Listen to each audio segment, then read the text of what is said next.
shall be 7 weeks. Sa 2 prophets dapat Pag ganun na sige. Tapos yun sa sobrang. Kasi So, ang 6-fold purpose, dapat sa 2 prophets dapat natapos. Pagka ganun ang gagawin. Kasi to finish the transgression. Hanggang hindi nag-finish ang 2 prophets, hindi matatapos ang kasalanan ng Israel. Kasi unbeliever pa rin sila hanggang hindi mag-finish ang 2 prophets. Kaya dapat lahat ng 6-fold purpose ni Gabriel hanggang 2 prophets lang. So, patay rin ang kalagayan ng... Kaya yung word na sinasabi, di ba, yung nag-share dito, pinasok yung crucifixion sa 69. Mali kagad yun kasi going forth of the commandment unto the Messiah. Hindi sinabing unto the cut-off of the Messiah. Hindi, unto the Messiah is 69.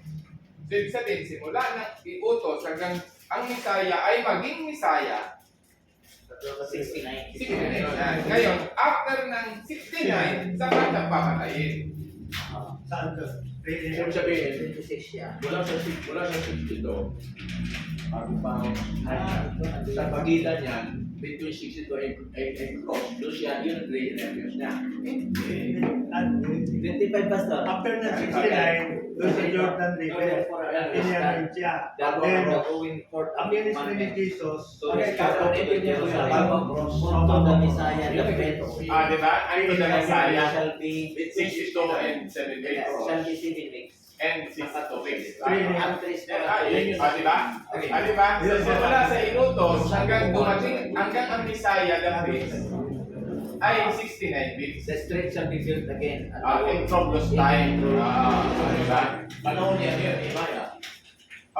Hindi, kay Titus na yan. Titus na yan. Dahil na sa kanya, 17. Yung sabihin natin, Rebellion of the Unto the Messiah, the faith. Ibig sabihin ba yung unto Messiah the priest? Yun ba yung crucifixion? Hindi. Simula ng iutos hanggang yung Messiah ay maging Messiah ay 69 lang. Sa Jordan O ngayon, after niyang 69, saka siya papakuin. After 3 score and 2 weeks. Siya ang Messiah ni Osin. So, ipapako siya pag natapos na yung 69 na yan. Yung si Pastor, yung 1 week nagsimula doon sa Jordan. Kaya nga, yung panahon, Sa Jordan hindi, na yung from puntos to puntos, simula utos ni Cyrus hanggang sa maanoy siya sa Jordan, yan ang 69. Yun. Kasi ang mindset na Kasi yung after 69 weeks, ang sinasabi nila, after 69 weeks, makakat off siya. After 69, after ba nag-utos si Cyrus, saka siya na-cut off? O after na natapos yung 69, saka siya na-cut off? sabi dito, after 69. After 69, hindi sinabing after na mag-utos. 62 Pastor, 62. After Hindi, 62. kaya nga yung 62 na yun kasi Kasama na yung 7 di ba? After 3 score and 2 weeks, Shall Messiah be cut off. Kaya nga ang unang statement, simula sa utos hanggang dumating siya ay 69. Pero pagkatapos ng 69, saka siya ikapatot. Yan ang ibig sabihin niyan. Kasi kung hindi, dapat in-straight na siya. Di ba? Kaya ang mindset, Ang mindset kasi after 69 siya after ka 69, saka siya, hindi ganyan ang scripture eh. Ang sinabi na sa 69, dadating muna siya sa 69. although hindi naging malinaw dito sa 25, dito pa sa 25, dapat alam mo na. So, wala nang Iutos yung decree. hanggang sa si Jesus ay maging Messiah Legitimong 69 yan. 69. Tapos, nung naging Legitimong 60, Messiah siya, hindi naman siya pinatay agad eh. At ministry pa siya eh. Nakuha niyo na ang statement. Kaya ang Biblia nagsasabi na pag sinabing anto, eksakto yan. Ay, brother Jess. Kain ka muna. Ano na? Ang tamad yan sa wala. Mare-reserve talaga to. Di ba? Kaya sa akin, Pastor, kailangan kasi sa akin, ang gusto ko, malinaw talaga yung yung understanding. Kasi yan, sa ganyang approach, Bible message, Hindi tayo malamig ang vlog. hindi, madidepensa mo sa lahat ng aspect. Kasi tingnan mo, pag ang Biblia nagsabi na on the 29th year of the reign, on the Eksakto talaga yun. eksakto, doon siya nagkano. Kaya Anto Misaya, eksakto, dumating ang Misaya sa 69. Anto 69. Hanggang ano siya. On the 6th day, on the 7th day. Pag sinabing on, automatically, eksakto. Eksakto din.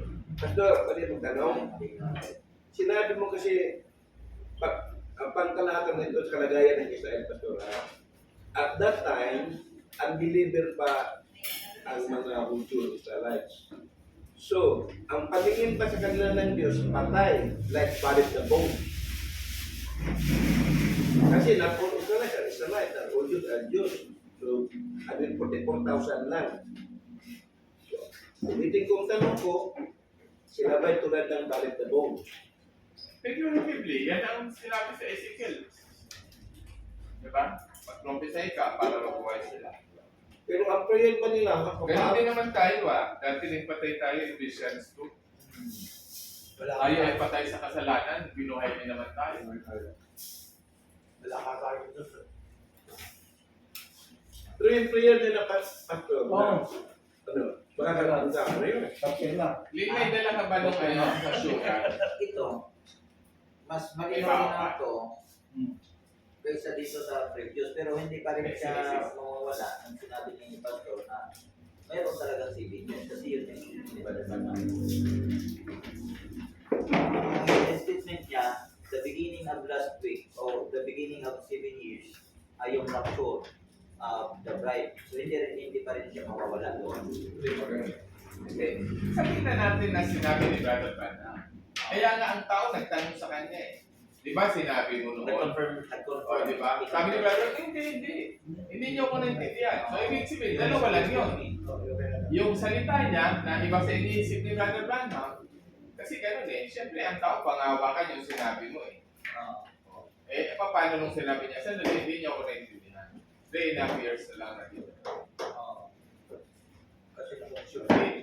Ibig sabihin, yung isang preacher na nag-preach nito, then finally, nung kinonfirm mo, kinarify mo kung ano talaga ibig sabihin niya, sinabi niya na yung sinabi niya, hindi pangawakan, ikaw naman nag-preach mo una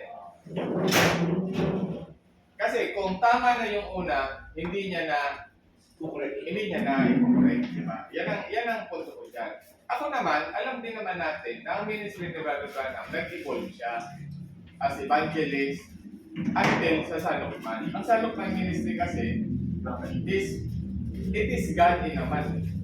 Ibig sabihin, yan ang final stage ng ministry ni Brother Branham na hindi ako to, boses ko lang ginagamit ito. So meaning to say, even the time na nag-preach siya ng 7 seals, talagang boses lang niya ang ginagamit. So kaya para sa akin, I believe the Lord allows na mangyari yan ng mga dual statement ni Brother Branham para ma-discourage yung hindi right.